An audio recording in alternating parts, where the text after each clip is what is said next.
Okay, so from my experience, there were two types of readers. So reader one, those who would collect books like trophies, and reader two, those who would actually use books like tools. So I spent my first 100 books in the wrong category, and it cost me just fucking years of actual growth. So looking back now, I had the massive list, I had the Instagram shelf, I had books filled with them little multicolored flappy things, I had the read-wise stats, I had it all. But what I didn't have was transformation. I wasn't reading to grow, I was reading just to consume. You know, I was chasing that little dopamine hit of new information, but never really creating anything from it. And if I could reread the first 100 books, starting all over again from zero, I would integrate this framework into my life. The shifting framework is the CICC framework. So the first C stands for consume. So consuming all of that information is amazing.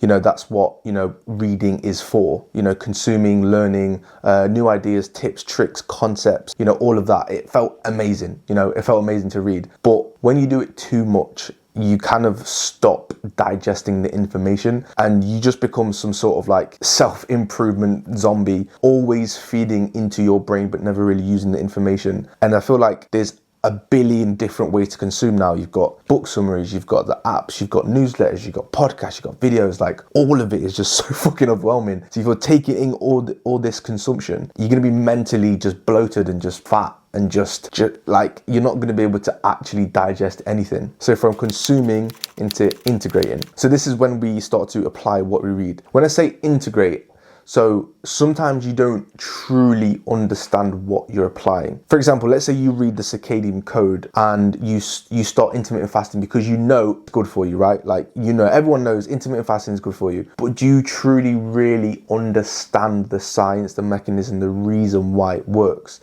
There's a deeper level. I think consuming to integrating information into your life is very good, and it's obviously what reading is for, but it can be very surface level and you can definitely go deeper, and this is where connection comes in. So connecting information to your life is actually where things start to click. When you're getting new ideas, but you're kind of connecting the dots within your relationships, your friendships, the places you've been, the food you've ate, or maybe even the sports you played. Like, you start seeing patterns and you start to connect the dots, and it makes remembering so much more easier. You know, when you relate new information to your specific life or even experiences, I think once you can teach someone that, I think your understanding is on a completely different level. Which brings us to our last C, which is to create. Okay, so let's look at an example. So if I give you material for studying a test, you'll obviously revise enough to pass, right? But if I give you material to teach someone that's going to take the test, your studying is just on a completely different level. Like, you will study with obsession,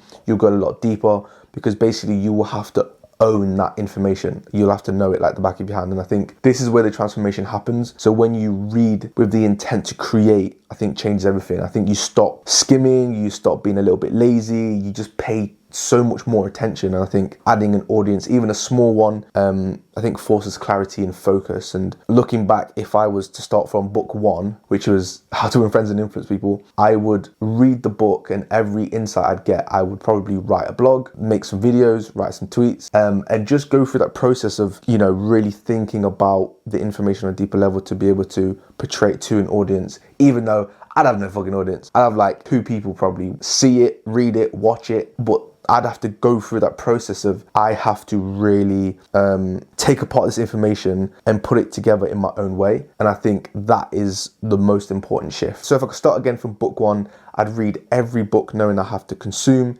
integrate, connect, and create. Because when you do that, the quality of your reading changes, the depth of your understanding changes, and the approach to learning changes. And that's where the real growth begins. So that's how you start reading differently. You know, you stop chasing information and you start building transformation. But once you unlock that, there's another challenge: staying consistent. Because even when you want to read more, you know, life gets busy, motivation fades, and that bookshelf just starts collecting more dust. So that's why in this video here, I'm breaking down the discipline equation I use to basically make reading automatic. So there's no willpower, no guilt, it's just a system that keeps you showing up every single day. I'll see you in there. Thank you for watching, and see you next one.